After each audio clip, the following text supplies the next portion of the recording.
You are listening to The Pilgrim on the 405 with Will Christ. Join him as he and his guests discover how businesses thrive in California. Well, welcome to The Pilgrim on the 405. We are stretching ourselves way out to the great state of Texas. And we're going to have a great guest today who's going to talk to us about what he is experiencing with business in Texas and how to make them the best. Greg Benson from Arlington, Texas. Welcome, Greg. Hey, good morning, and howdy to all you Aggie fans out there in California. I don't think we have California Aggies out here. I don't know about that. They're all over. All over. They might be undercover out here. All right, good. So Greg, tell us a little bit about how did you get the position you have in business right now? Talk to us a little bit about your background.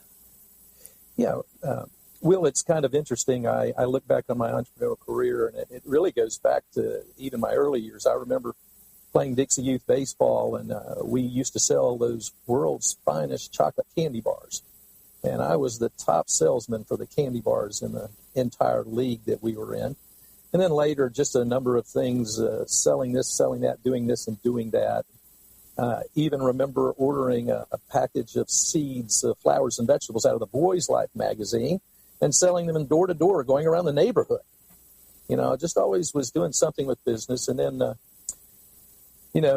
grew up, went to college and got married and went to work on creating a CPA practice, and I built it from scratch. And, grew it to what's considered a, very, actually it was in the top 20% in profitability and revenues in its category. And so I sold that accounting practice and went to work with one of my clients who had a $10 million beverage business. You might have bought some of their product if you ever got a on-the-border margarita in the bucket. Mm. And so we were selling that and a host of other products to companies like Ralph's out there in California, into Sam's, Walmart, Cisco, and other type companies. And that opportunity actually led to another one where I actually became part of the ownership and leadership of a $12 million construction company. And then in 4 short years, we grew it from 12 to 23.4 million, with little or no cash, because that was during a rough part of the economy and banks weren't loaning money. But we did it anyhow. And so pretty impressive growth rate during those difficult times. I vested in my stock, took an early retirement, and that's where I really started doing something that I love, and that's working with entrepreneurs to help them get what they want out of their business.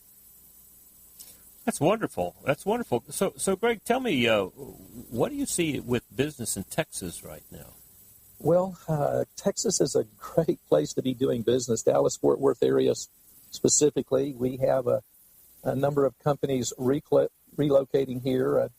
We've got Toyota, and we've had a host of others. I know the people out in California got tired of seeing our former governor, Rick Perry, on California radio stations, just appealing and soliciting to California businesses to come to Texas. Well, he took all the ones we wanted to take. And we're grateful for them. We're very hospitality-oriented here, and any others that want to come, and sure, Will, we'd love for you to come out here, too. Absolutely. Well, as soon as I get through with California, the dream out here, I probably will slide back down into Texas. But we're growing them up here and shipping them out there as fast as we can. Okay. Well, what's neat is anytime you want to swap houses, I'll let you have my house in Arlington if I can have yours there in Orange County, correct? Well, it's not just Orange County. It's in Laguna Beach. Yeah, I didn't want to say that on the radio. That's what we have. We have lots of fun here in Laguna Beach. So tell me, Greg, what is it that you see that will help businesses be the best they can possibly be? Well, Will, probably a lot of the same thing that you've seen, but a business cannot be the best that it has the potential to be unless the leadership team is just crystal clear. They're crystallized on what that vision is for the company, and then everybody on that team is executing towards that vision. It's kind of out here in Texas, the little buckle on the Bible belt, people would say, but everybody's got to be singing off the same page in the hymn. Okay? If you're out in California, everybody's got to be rowing that boat in the same direction, or it's just not going to work. So the primary thing is getting everybody on the team crystal clear on what the vision is, and then everybody's executing towards it.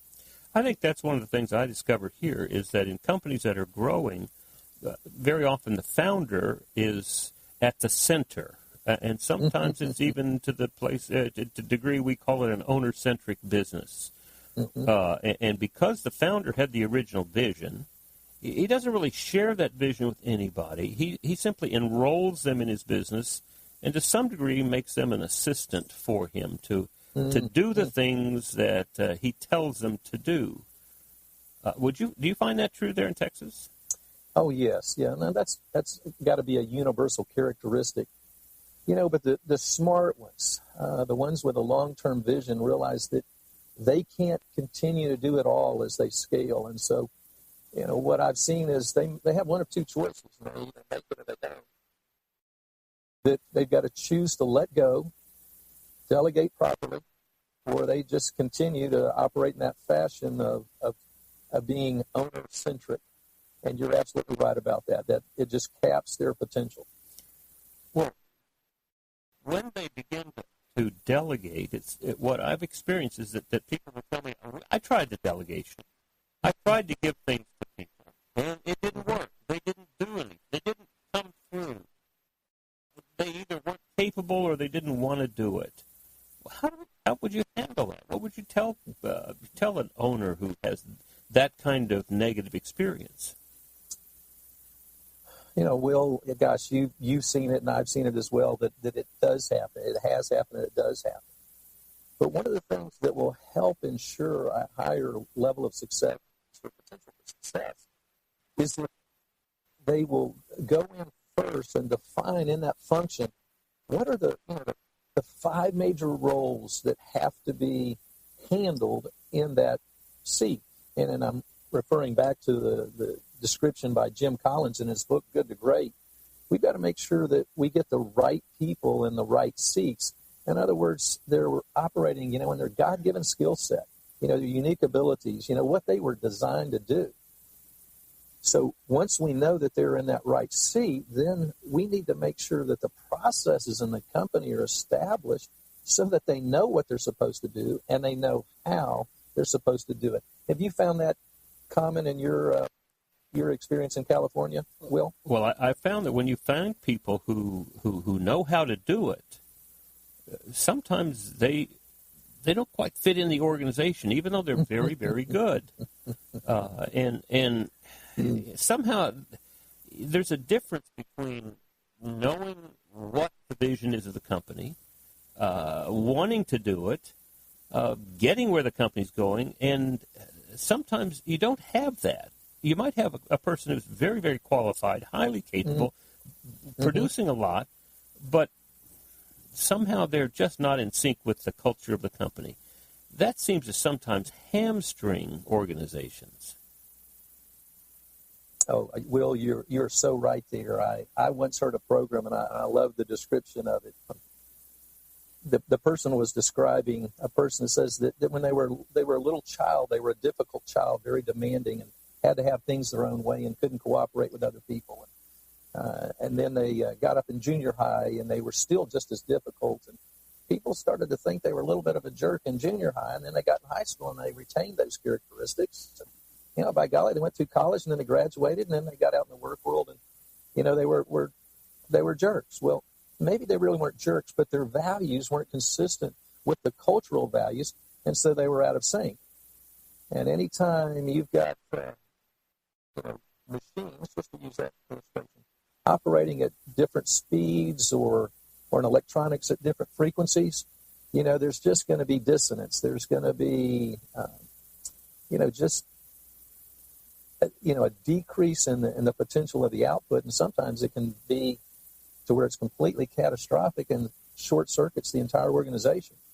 And sometimes owners have to make tough decisions and I hate to use this term, but excise cancers out of the organization for the overall good of everybody else.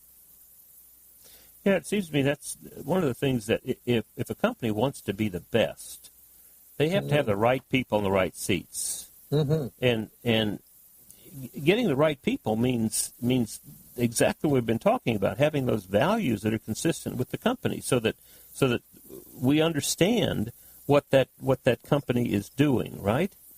We understand what the values are of the company, and we either fit in with it, or we learn how to fit in with it, or we really don't belong there. Mm-hmm. So, what's been your experience with company owners? Are those difficult decisions for them to make? Will, it is. It is. And as you described earlier, this is oftentimes, was their baby. It's what they poured their whole life into. And so they have an emotional attachment that's kind of like a parent that won't let a child grow up. And as kids are growing up, they're going to make mistakes. They're not going to do things exactly right. But, by continued good parenting, you guide those children into making right decisions. Sometimes it's the same way in business, that you have to guide those leaders in your organization gently, firmly, consistently guide them in helping them make, the right decision. So it's no different there. Well, we were talking about earlier about letting go, about delegating. I don't know about, I don't know what's going on around you in Texas right now, but I know in California, so much of the innovation is done by a creative few at the top of the organization. And they don't always share what that vision is with the rest of the organization. And because they're not sharing it, people don't know what to do. And the thought of sharing that with everybody can sometimes be very, very, I don't want to say frightening, that's too big a word, but it can cause a lot of anxiety for that founder, that owner. Is that true in Texas? Well, I think that's probably true universally, across the states and across the world. People they have an emotional attachment to their creation, and they don't want somebody else to mess it up. But if they're going to allow it to reach its full potential, they've got to involve other people. One of the terms that you and I are both familiar with, in our background experiences, is what we call delegate and elevate. And so an owner that you've just described and that I'm describing here is often doing things that he's not gifted for. Okay? He doesn't have a God-given skill set in that area, but he keeps doing it because he's always done it. He doesn't trust someone else. But by not doing that, by not freeing that himself up or herself up and allowing someone else who's gifted in that area, he's wasting his energy, his resources, and not employing someone who is gifted in that area. So it's really a double loss there for the business owner. I was listening today to Steve Jobs talk about how they built the Macintosh, and he said that they made a mistake in that they went out, thought that the company was at the size where they needed to have professional management. And so they went out and hired a couple of professional managers. And he said it was a failure. They had to fire them. And so when we talk about delegating, we talk about a leadership team, we're not always talking about importing professional managers, but we are talking about taking people who have the values of the company and are capable of managing the processes that are necessary to make that company, to help that company move toward the vision that they share. And I thought that was an interesting concept, interesting learning on the part of Jobs, that it's not always the professional manager that we're looking for. It's really somebody who's capable and has the capacity to accomplish the roles that you spoke about for that seat. And very often, those people are already in the organization. They have just not been given the opportunity to take responsibility and to be held accountable for accomplishing the things that they really want to do. Will, I think you're spot on there with the Steve Jobs description, and that you see that often happen as well in mergers and acquisitions. It looks on paper like it's going to be a great merger and just a exponential increase in a business. But what you have is you have competing cultures. And when you bring in an outsider into professional management, the potential of having the culture that Steve Jobs was developing with that team may be a good reason why it didn't work, is that those people they brought in from the outside just didn't have that original culture and feel and commitment to each other. And that's an important part, too, is trust. Trust in that culture. Yeah, I think that important part of that. I mean, when we think about company, the good to great, the companies that last, it really has to do with people who really embody the culture. When you think about who was the fellow that they brought in from Pepsi to run Apple, right? He didn't fit the culture, but he was a very successful manager, CEO of a major corporation, but he didn't really fit the culture of Apple. And I think that's part of what at least what I'm learning is it's not so much management skills as it is understanding the culture and taking responsibility for accomplishing the roles, the responsibilities in that particular seat. And so we've talked about the value of vision. We've talked about how important it is to have the right people in the right seat. How important do you think it is that we have data? Well, there's so many adages that we've heard, where it talks you can't improve what you can't count. You can't manage what you can't qualify. And so you really have to have some type of scorecard or metric or dashboard or whatever. None of us would think about driving our car around with our gauges unhooked for the fuel, for the temperature, or for the speed of the car. Why? Because we understand that it's critically important to know where our fuel level is. It's critically important to know whether we're overheating or not, or if we're going too fast or too slow. Those same principles carry over in business. There's nothing worse than running out of gas the day before payroll. And I mean running out of cash where your employees can't cash their checks. So one of your data points might ought to be your cash flow. Another one is your temperature gauge. You might equate that to your customer satisfaction out there. If you're getting a bunch of unhappy customers, wouldn't it be good to know that before your car completely overheats and you have multiple negative Yelps, multiple negative Google reviews? So data and statistics are critically important in every business. Sometimes I've seen people go to an excess, but if you'll get 5, max 15, closer to 10, and those are fine-tuned for your business, it's going to make all the difference in the world. So getting really clear about what it is, I think some people call them KPIs. They'd be called, what is it that we need to know to make sure that our business is on target for the success that we want, so that we can all get what we want from the business. And there's certainly annual reports, but we're not talking about annual. We're talking about weekly, right? Oh, exactly. And it's to see that trend developing. For example, if one of your trends is weekly sales, and you see your weekly sales increasing, okay, that's going to tell you you're going to need more inventory. It's going to tell you need more cash. It may tell you that you're going to need more people. But you need to know that long before you have to hire those people, long before you have to go to the bank and ask for an extension on your line of credit. You've really brought something up critically important about running a successful business, is having indicators, KPIs, okay, that are going to let you know what's happening in your business, both positive and even negative, that's going to change the whole dynamics of your organization. Are you going to be fighting daily battles with issues because you ignored your KPIs or your metrics or your dashboard? Or are you going to be responding to those so that you're able to make changes days, weeks, months, and even years in advance based on statistics that you're getting on a daily and even weekly basis?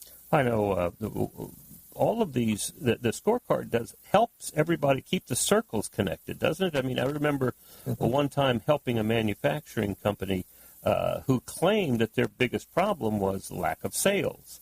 So I came in as a Sandler trainer at that point, and we, in effect, doubled their sales in about 90 days. Well, because they weren't keeping the connection between their sales and their production capability, we blew out the back end, and they had to stop. And of course, that destroyed the morale of the salespeople. And so without that scorecard, you're really flying blind. Now, you might know one division or one particular part of the company, but unless that scorecard is shared with at least the management team on a regular basis, like weekly, you can really do some damage by doing what you think is the best thing. You're exactly right there. And for a lot of business owners, they early on were able to do that intuitively. I mean, they really could run their business, in their brain.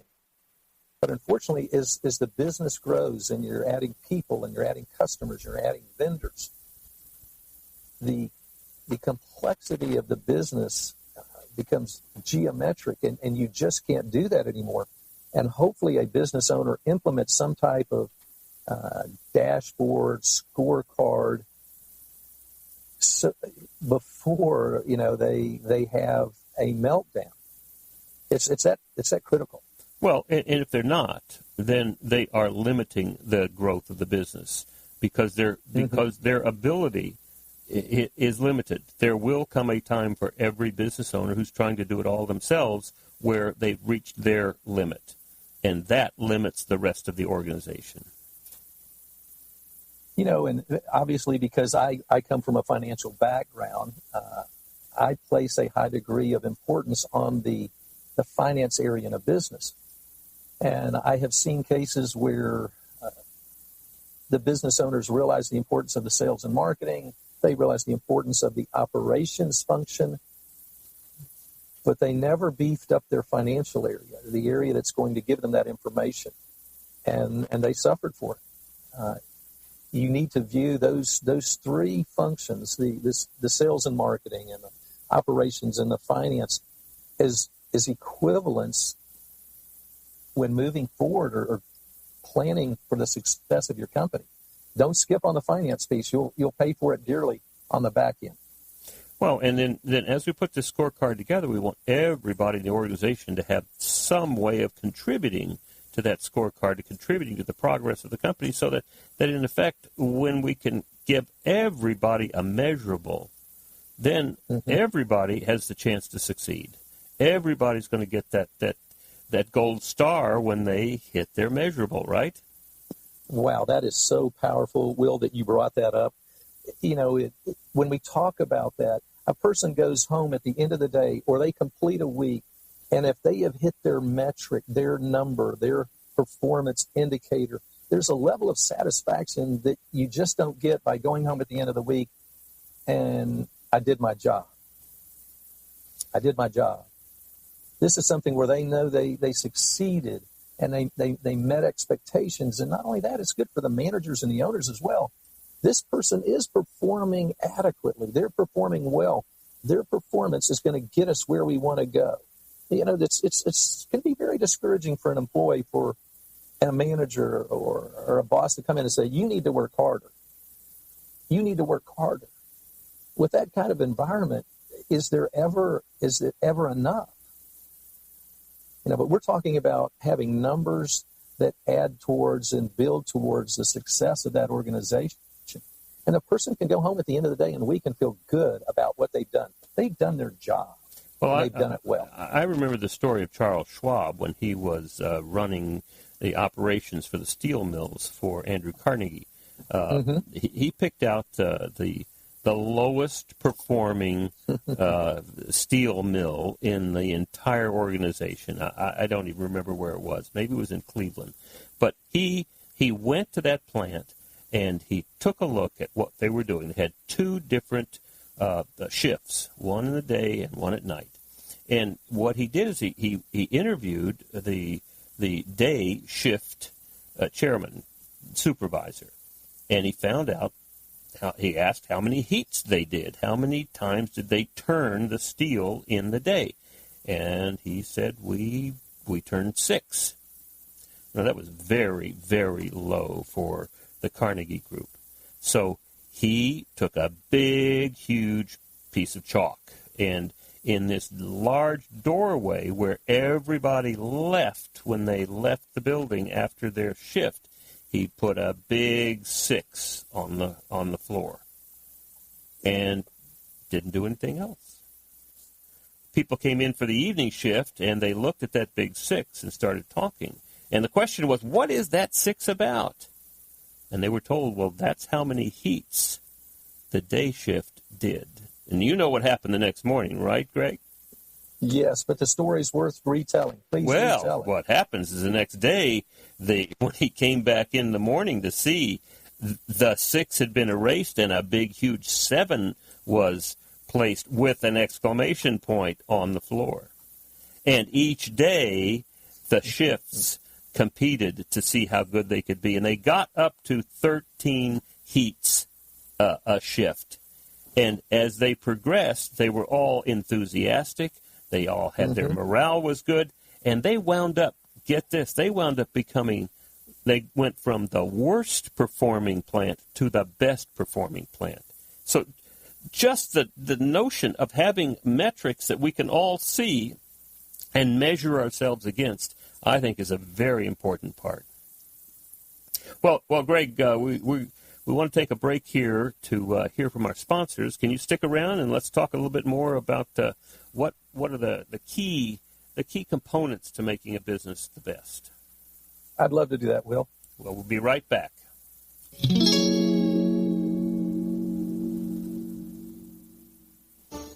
Hi, it's time for more insights from Sandler Training.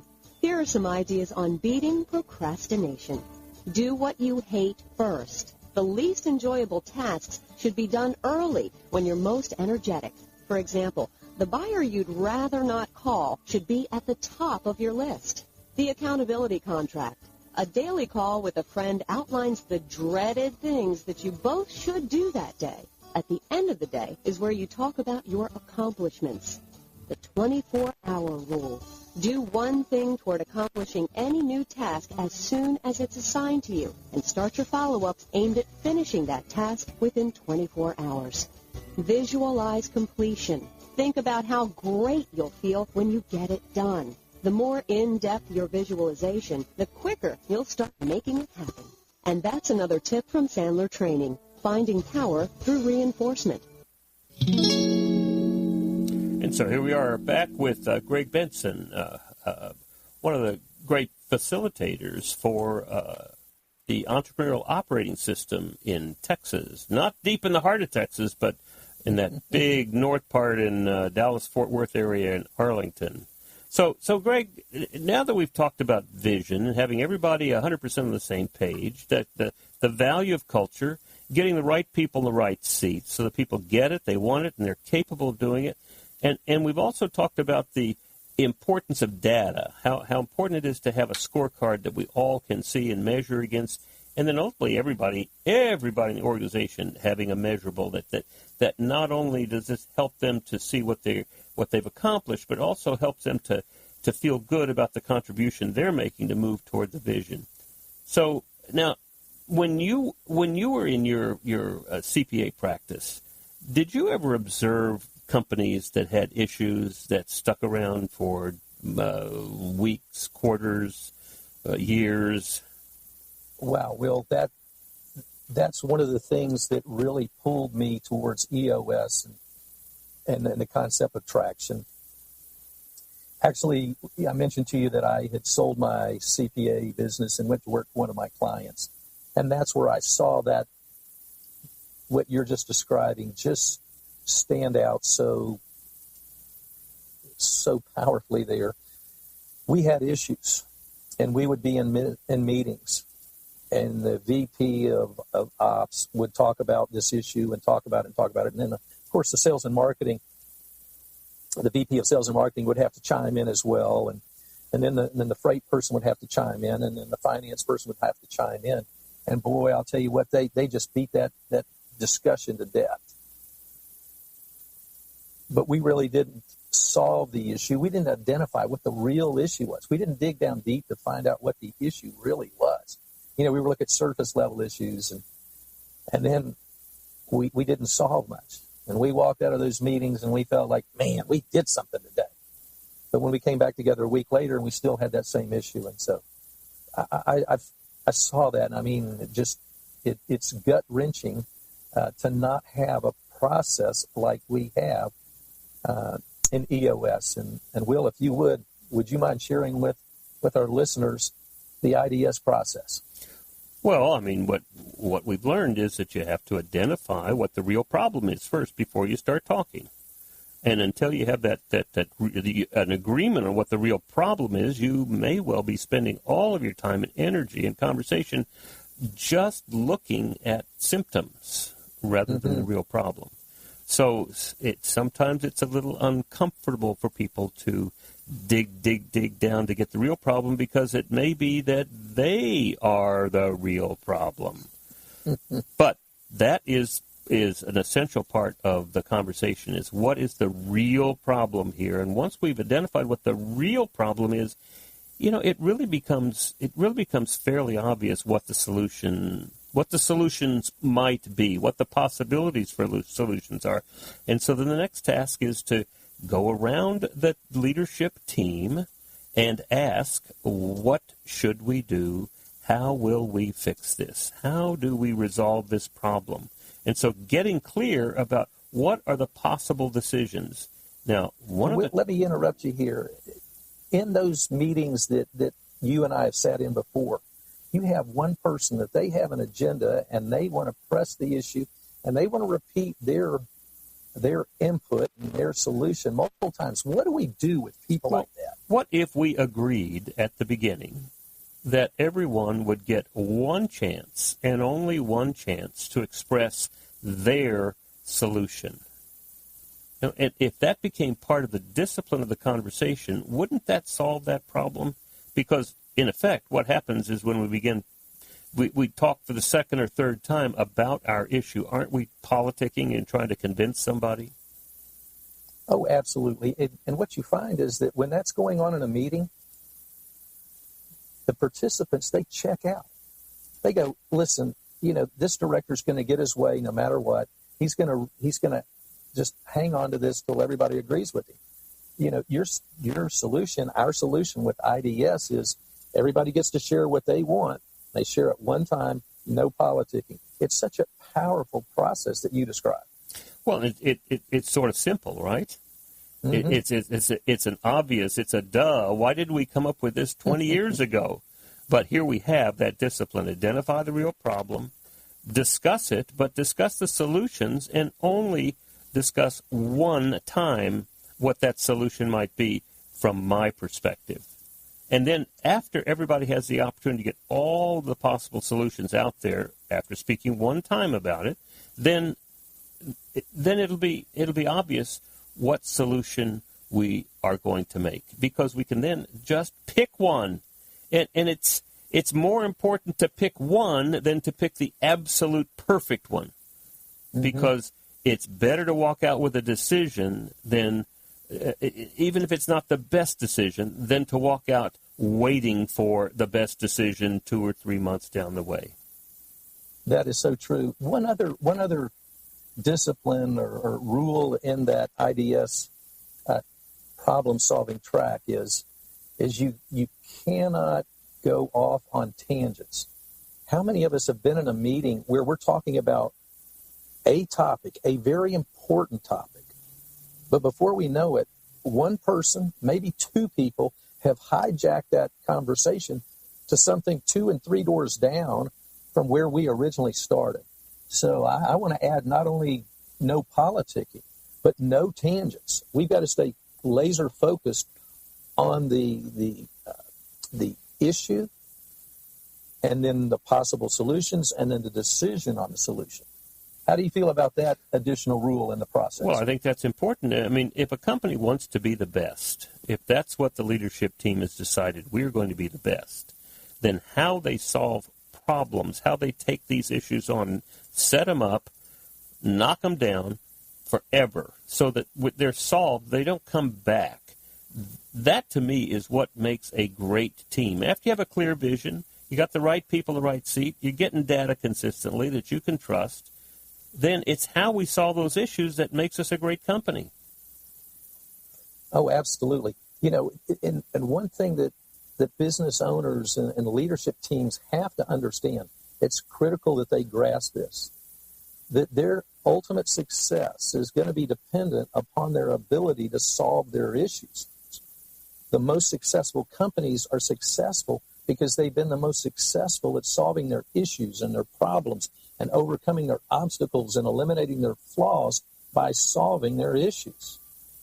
It's when you continue to leave those barriers up there and they remain around that they become like fixtures in the organization. Well, we tried to fix that before, but it's hindering the ultimate success and progress of the company. Like you said, Will, and you said it so well, business owners and managers, they need to identify what the real issue is. They need to allow open and honest, transparent discussion, and then come up with the decision that's going to eliminate that problem and eliminate it forever. All right, so, another key component to making a great business is one of process. And now, as a CPA, you'll be very familiar with process, right? Oh, absolutely. You know, we CPAs have checklists and we have procedures and et cetera. But this isn't something just unique to CPAs. The medical industry does it. I mean, you go into a doctor and their procedures and their checklists, and they do that to make sure that all the steps are followed. You know, it's fascinating that I originally saw this in Michael Gerber's book, The E-Myth Factor, Revisited, probably in about the year 2000, about the importance of documenting the processes.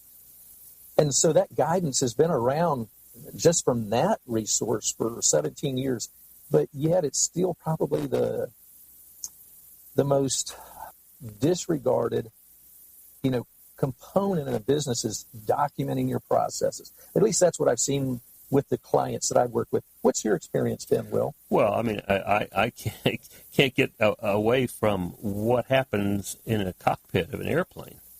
I mean, every single time we are checking, going down that checklist over and over and over again.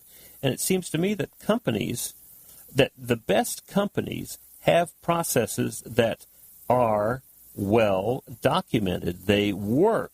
It is a proven process. And therefore, once we've documented it, then when we bring somebody else into the organization, they have the access to that process document, and they follow it. And that's an important piece, is that the agreement is, if you work with this company, here are our proven processes, and you will follow it. Be followed by all, unless perhaps somebody in a great genius attack comes in with a different way of doing it that's better.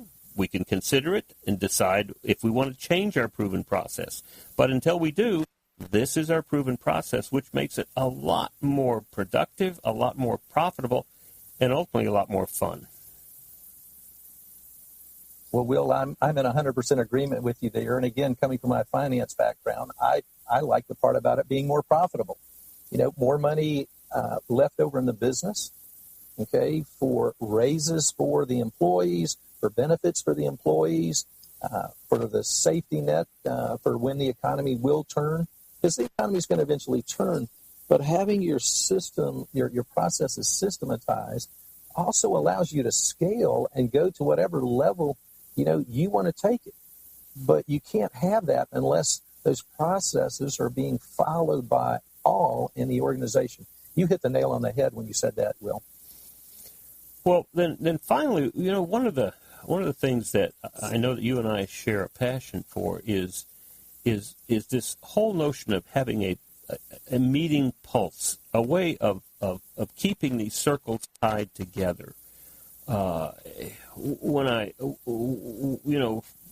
speak with companies about having a 90-minute meeting every week with the leadership team, starts on time, ends on time, and then I tell them it's the same agenda. their eyes pop out. It's like, what do you mean? That's not the way we run meetings. But when they begin to get into that regular reinforcement of taking a look at just getting the reporting. Here's our scorecard. Here's our here's the review of how we're progressing toward these major tasks that we're trying to accomplish in the next 90 days. Who do we need to be talking to? All those reportings, that once we can get that down to a place where it doesn't take us more than 15 to 20 minutes to see everything that's going on in the business, and then being held accountable for what we did, what we said we would do last week, and then having at least an hour to solve these issues. I mean, we do that regularly. When they do that regularly, they begin to discover they're making progress that they couldn't even imagine would happen. Oh, you're so right. They think it's almost magical. It's like, why are we making such good progress? We struggled with these issues for months and years before, and all of a sudden they're just taking care of themselves. And it was a little bit more than they're just taking care of themselves, is because now we have a process. We have a weekly meeting pulse in which we're attacking those issues. And my experience has been the same as yours, Will, that a lot of time the leadership team goes, we don't want to waste an hour and a half every week. Do you know how many hours that is as a group? We're wasting lots of time. We could be working. And, I go back to the old adage, and I've heard it told several different ways, that Abraham Lincoln said if he was going to chop wood for 8 hours, he wanted to sharpen that saw for 6 of it. And so it's really about solving issues rather than just working hard. It comes down to working smarter, not harder, and that's what that weekly meeting pulse agenda that's available will do for a business. And it also, what I find is, in order to get this kind of traction in a business, you live in a 90-day world. I'm finding in my experience that this 90-day world is far shorter than I thought it would be.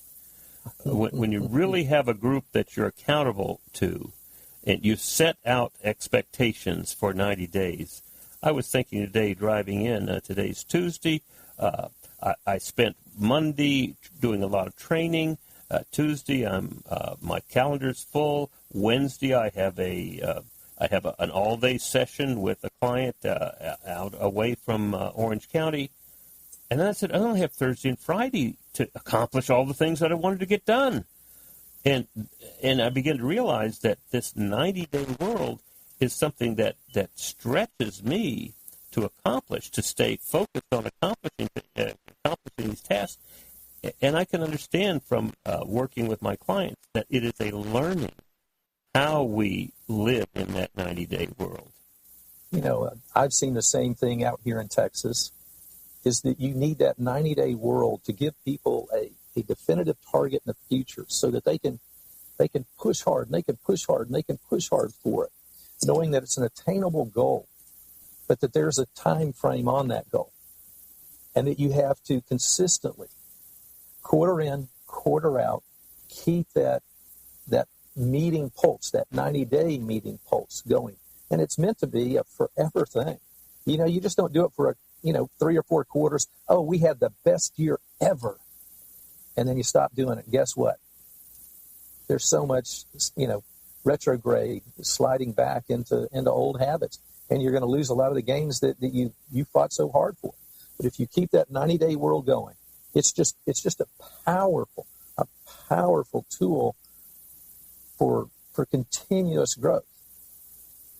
Now, one of the things that I've observed, I have a client who, in using the entrepreneurial operating system to help that business grow, one of the early issues was it was not spoken about. The term millennial did not come up, but it was how to deal with these younger employees. They don't seem to be taking responsibility. And when we used the EOS system, as the owner began to offer areas of responsibility to these younger people, they began to step up. Now, there were some places where they had to learn, but one of the reports I got was that the different departments are now, rather than fighting each other, they are now cooperating with each other and sharing because they have a common goal. They know where they are aiming, and they're sharing in the responsibility and sharing in their resources to move forward with that. And in doing that, they are seen less as those millennials and seen as fellow contributors to the team. Will, I think you've got a great observation there. There's a lot out in the news, and I've been to multiple meetings where they were talking about millennials and their work habits and etc. A solution for millennials is the EOS operating system, because it focuses on teams, and these millennials want to work together in teams. They want to be involved in teams. They want to be working for a greater purpose, and that's the vision of the company. And if their values match up with the vision of that company, they're engaged. And then you have, by the way, I didn't mention this when we were talking about the data component, is that each person in the organization has a metric, has a number, has a measurable that they're responsible for. And so now they have ownership, and they have participation, and they have involvement. And so EOS is a great tool for engaging millennials. Well, one of the people we had on the show earlier was Chip Espinosa, who is one of the national experts on millennials. He's got a book called Managing Millennials, and he's at the local university, Concordia University here in Irvine. And what he said was very trenchant. He said the problem is not millennials. The problem is people who are trying to manage millennials with a system that's outmoded, a system for management that is not working. And when it doesn't work, rather than own the responsibility, very often managers will then point to the millennial and to say, you're not doing what I tell you to do. And that, working through that whole expectation that I'm going to control all of my workers, that's just not going to happen today.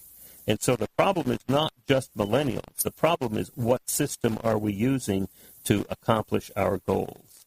And I think that I agree with you that having an operating system that is effective is the most important part of a business today.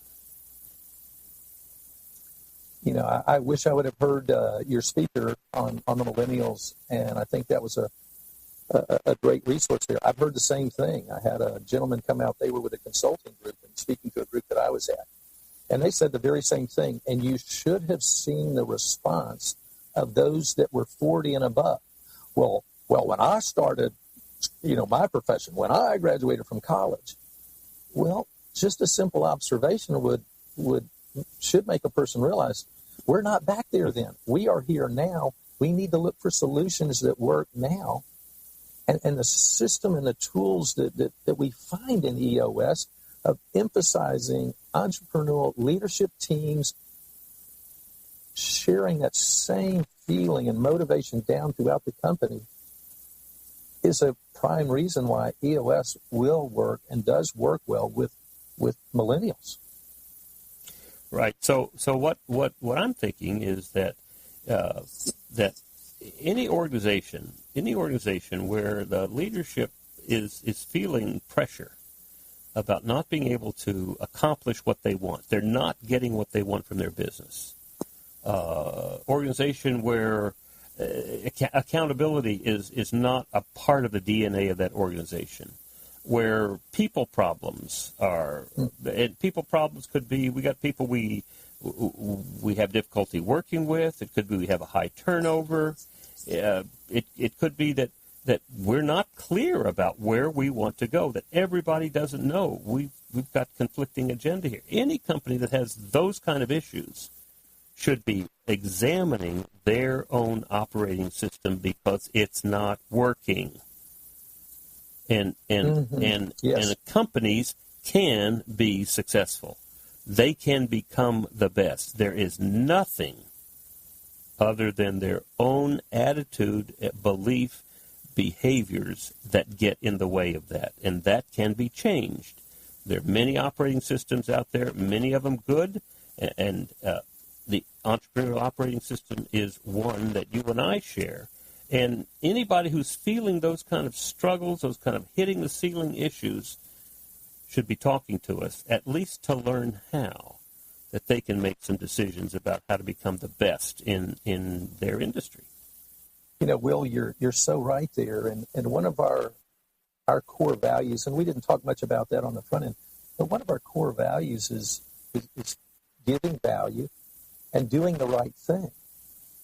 And so many times that's just helping a company or an entrepreneurial leadership team see maybe where they're missing this or that, but really trying to help them and give them value.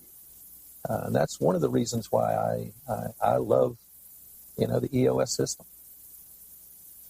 Well, Greg, if someone wanted to talk with you, continue this conversation, how would they get in touch with you? Well, there's a number of ways that they could do that. They could, if they're in the DFW area or even in San Antonio, Houston, or Austin, one of those great Texas cities, they can find my website at aprendecoaching.com.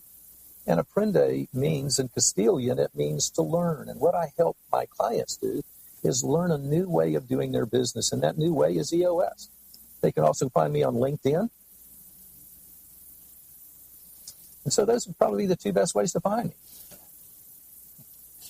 So spell your website for us. Yeah, very good. APRENDECOACHING,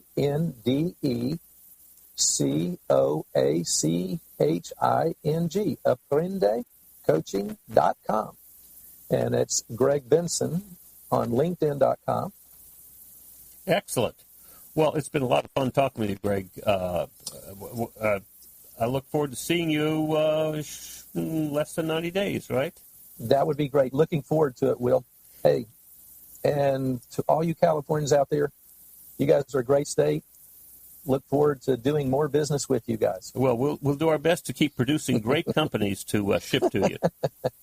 All right. Thanks, Will. All right. Well, take care. This is the Pilgrim on the 405, and we've been talking with Greg Benson from Arlington, Texas, one of the strong entrepreneurial operating system implementers, one of the EOS implementers in Texas.